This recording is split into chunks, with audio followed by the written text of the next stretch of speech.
Irene Gakwa was last seen on February 24th on a video call with her parents who live in Kenya. Irene was living in Gillette, Wyoming at the time. Irene's fiance, Nathan Hightman, has been arrested for 5 felony charges related to money that he stole from Irene after her disappearance. The community of Gillette is asking for everyone's help in searching for Irene and reporting anything strange that they saw.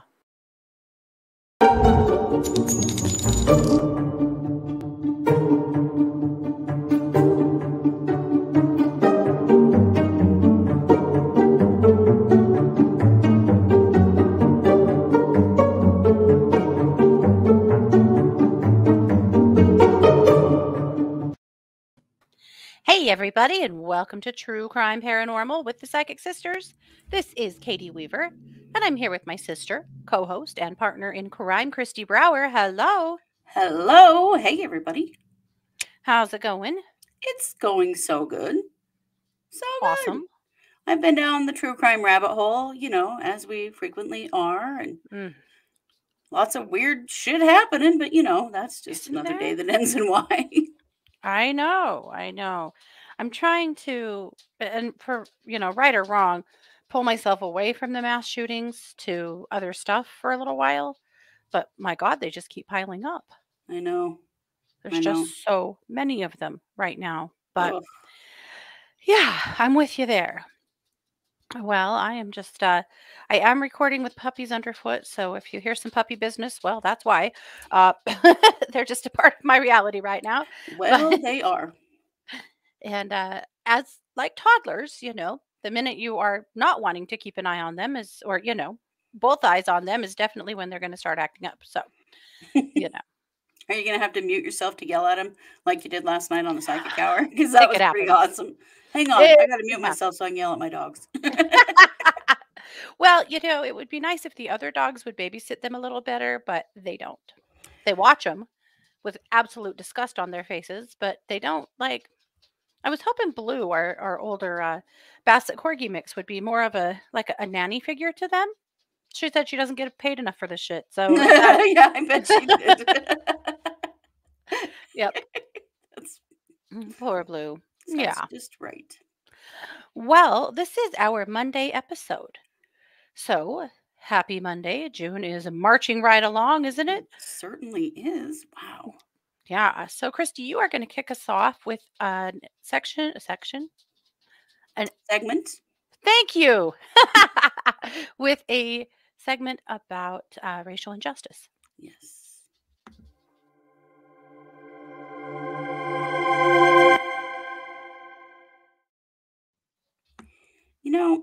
I'm just damn tired of hearing about cases of the BIPOC community not getting attention from the police. And we're just going to keep talking about it until it gets better. So probably we'll talk about it till we're dead. But this is, and I'm so sorry if I say this wrong, Nyzireya, I think, London Moore. Nyzireya was shot on her way home from her birthday party. She was 12. She was in the car with her family.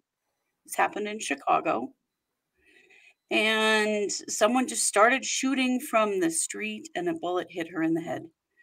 God. She lived for 3 days and passed away. This happened 3 months ago. And you want to know how many arrests have been made? I'm going to go on 0. Bet you can guess. Mm-hmm. Yeah. Wow. The police say their detectives will be relentless in solving the crime, blah, blah, blah, blah, blah, blah, bullshit that we always hear. This was the murder of a 12-year-old beautiful little girl. Yeah. Coming home from her birthday party. And there are no leads. There's nothing. They've got nothing on this. Unreal. And it just makes me sick. Mm-hmm. And there has been some surveillance video. They couldn't find any witnesses so far. But somebody knows what happened to this little girl, and they You need to bet they do. fucking speak up. So keep an eye out for this case. This is one of those cases where pressure needs to be put wherever we can. If you live in Chicago and you Yeah. didn't even know about this, please go talk to somebody. Let your Yeah. voice be heard that you want something done Absolutely. about Nyzireya's death, because it's just horrendous. And as always, the question in the back of my mind is, if she was a white kid, would this be solved? Because we see it over and over and over again. You can't deny what we're seeing as truth, unfortunately.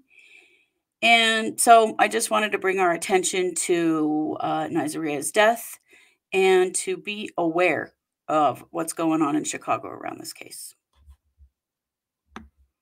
And with that, I will kick the mic back to you for our main case.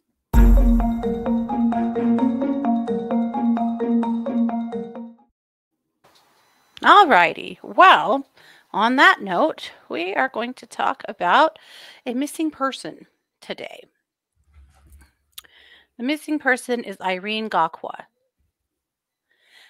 Irene was last seen in the area of Gillette, Wyoming. She has brown to black hair, brown eyes. She's around 5'1". I've seen different accounts on different posters, 5'1" to 4'11" to 5'1". 89 pounds. She's a tiny, tiny woman. God, so little. Oh. And she has been missing sometime. The last time family had contact with her was February 24th on a video call with her parents who are in Kenya. Okay. She has two brothers that live in Boise, Idaho. Okay. And she moved to Boise several years ago to be closer to them. And then she met a guy on a dating website and started dating him. And eventually they moved away. She actually told the brothers that she was moving to Arizona to go to nursing school, but that turned out to not be true. They were actually moving to Gillette, Wyoming. And her brothers say that they felt like that was a manipulation on the part of Nathan, the boyfriend, that he was really working hard to keep her away from her family and from other people, and that not being honest about where she was living was a part of that he was trying to continue to section her off from people that cared about her. Lord. Though it does sound like she was going to nursing school in Gillette. Okay. So she was in school, just not. What Yeah. a terrible thing to be forced to lie to your family about where you live. Like, it's not even the same state. Like, Yeah. jeez. It's terrible. So sometime between those dates of July or of February 24th into the first part of March, Kristi's cats are accompanying us on the piano. Thank you so much. Sandy is giving us a little, ominous music to go with this story. Yeah, it sounds ominous. Good job, Sandy. I know she's been practicing. Always, usually in the middle of the night. At any rate, so sometime between February 24th and into March, her family got very concerned because they typically heard from her. Mom and Dad said they video chatted with her just about every other day. And she was in contact with her brothers quite a bit too. And suddenly, nothing. Whew, can see where this is going. Yep. So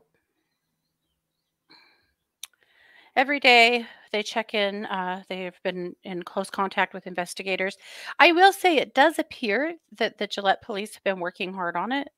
I don't feel like this is one of those cases where nobody gave a shit. It doesn't seem to be that way. So I'm glad to hear that. I'm very glad to hear that. Because Gillette, Wyoming is not a very big place. Yeah. So Irene was officially reported missing on March 20th. And that's nearly a month. After her Mhm. parents had heard from her for the last time. Ooh, boy, that's concerning. Yeah. So then the police announced that they had a lead in the end of April. They announced that they had a lead that she may have been taken via a passenger car to a rural part of Campbell County. Campbell County is where Gillette is located in Wyoming, huge rural area. Yeah. That she may have been taken by passenger car to a rural area, mine site, or oil and gas location. Oh, well, there are a lot of those in Wyoming. hmm And that's about where that ends, that lead, except for that they have continued to ask the public that if they have seen any sign of a silver 55-gallon barrel anywhere rurally, that they need them to let them know. Oh, Lord. hmm That is very bad news. hmm So they Yeah. know something they're not saying. Yeah. So in the meantime, in doing a search of Irene's financials, they end up arresting the boyfriend. So, I or the mean, fiance, I guess. right. We'll call him that, I guess. Okay. The fiance's name is Nathan Hightman. And Nathan, he says that they came home from a restaurant one night and Irene just packed her stuff and left. As you do. Oh, as all of these flighty women are just running away Mhm. all the time. Right. Ugh. Just packing up your shit and leaving and never speaking to anyone ever again. Yes. Also, Irene, honey, you can do way better than that idiot. Mhm. Holy crap. This Ugh. fool is something. So on May 6th, there was an arrest warrant signed for him, and he was arrested on May 13th. He was initially charged with 2 counts of felony theft and 2 counts of crimes against intellectual property and unlawful use of a credit card. So it's 5 felony charges. And basically, what they're saying is that after she disappeared, he made a slew of charges on her credit card. He withdrew a bunch of money from her bank account. He changed the password to her credit cards online, her credit card statement. Boy, does this sound a little like Brian Laundrie to anyone else? Oh.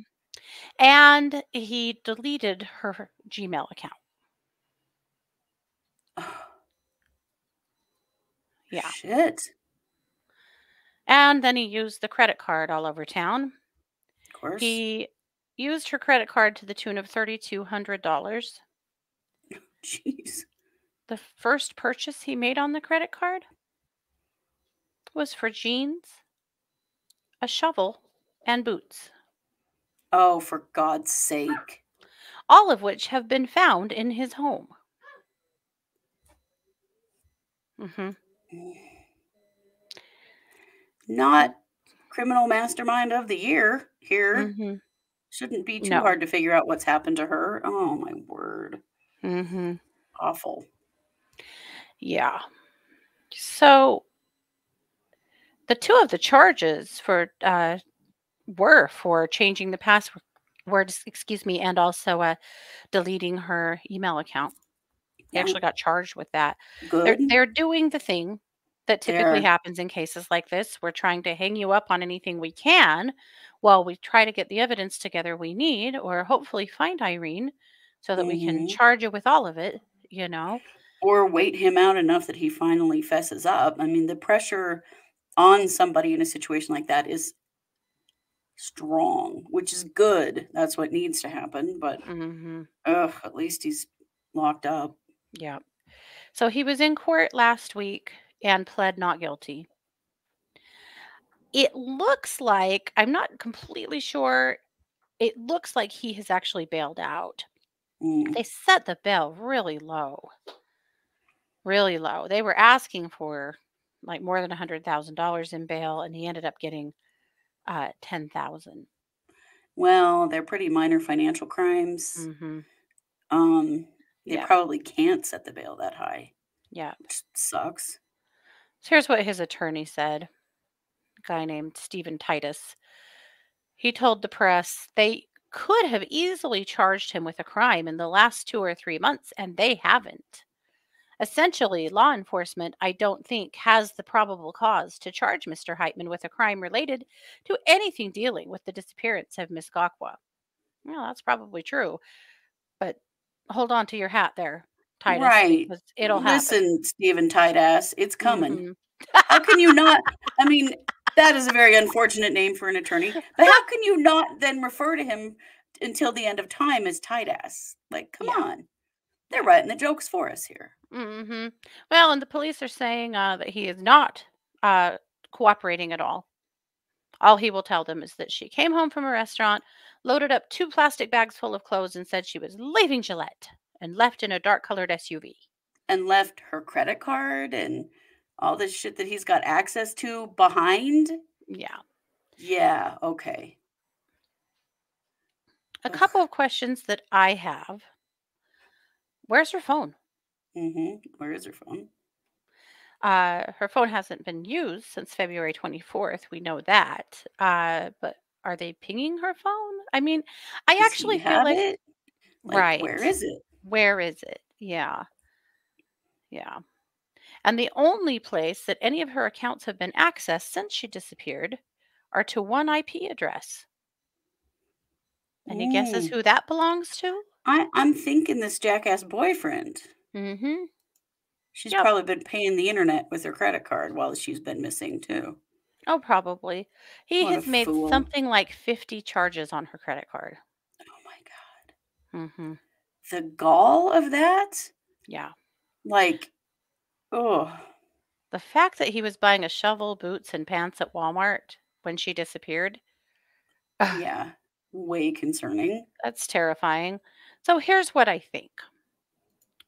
I think that they really need to find that 55-gallon drum. There's something to that, obviously. But I also think that we're waiting right now for more forensics to come back on the gloves, the boots, stuff like that. I feel like we're in that holding pattern. The hard Yeah. part is he has no ties to Gillette. There's no reason for him to stay there. And I Mhm. think that's concerning, That considering that is. I do believe that he's bailed out. According to locals, whose comments I read online, he has bailed out. So I feel Okay. like that is a big concern. I will say a couple of things that you guys could note about this case. There is a Facebook page called Help Us Find Irene that you can follow. There's also the locals are trying really hard. The local community is pissed about it. They are very frustrated. They're frustrated that he's not cooperating, the answers aren't coming forth. There's a Mhm. group of local ladies that have put signs like this all over town Oh, and have good. been organizing searches and are really doing everything they can think of to not shut up about this, to Mhm. keep the pressure on and to really encourage anyone who knows anything to please come forward, or if you come across anything to please come forward. So Right. that's where things stand right now. Her poor family is just ill. They are so Oh, upset. They're so scared, and of I course can't her imagine. parents are in Kenya. They are Ugh, so far away. Her I brothers have know. been in close contact, and her folks with law enforcement, and they are getting support there. But there's just no freaking answers right now, and that really Mm, sucks. yeah, it But you think does. about how tiny Irene is. So little. 89 pounds and 5 feet tall. Oh my gosh, that's terrifying. She is going to be easy to conceal. Yeah. Mm, damn. Yeah.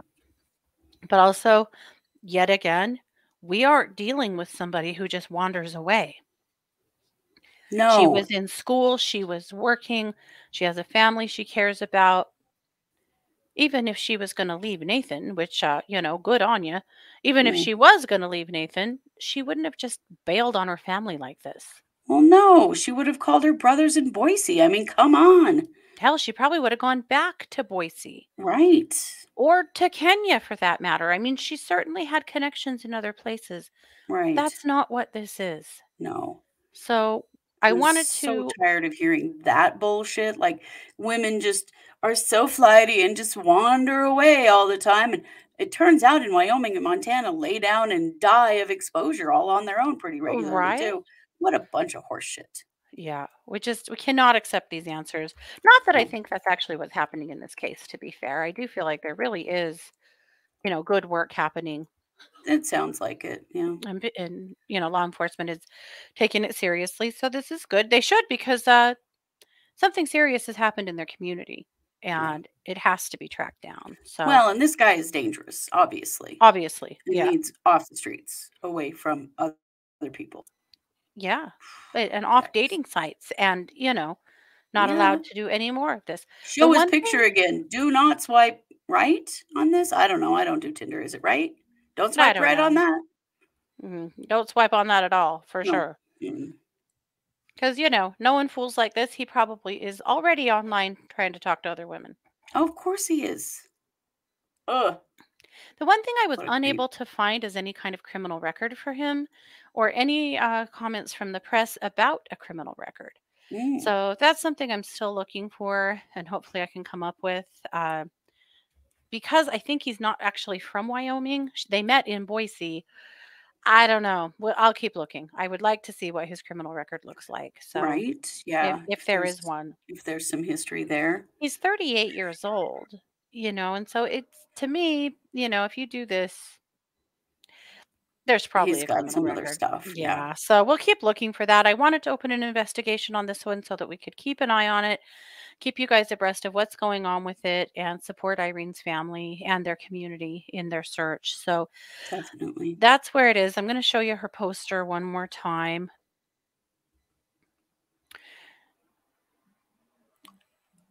And there you go. So, obviously, if you have seen anything that seems strange in Wyoming, but also in Montana, I mean, Gillette's not that far from Montana, the Montana border. So, Yeah. if you've seen anything weird anywhere, say something. Always. Yeah. See something, say Alrighty. something. Yes, Always. always. Even if you're wrong, be wrong. There's nothing wrong with being wrong. No, there's not. And we don't have nearly enough people in this world afraid to be wrong, Hmm. that could potentially have protected someone or at least solved something. Yeah. Yep. So there you have it. So, Kristi, I'm going to kick the mic back over to you for our final segment, which I believe is a crime update. Yep.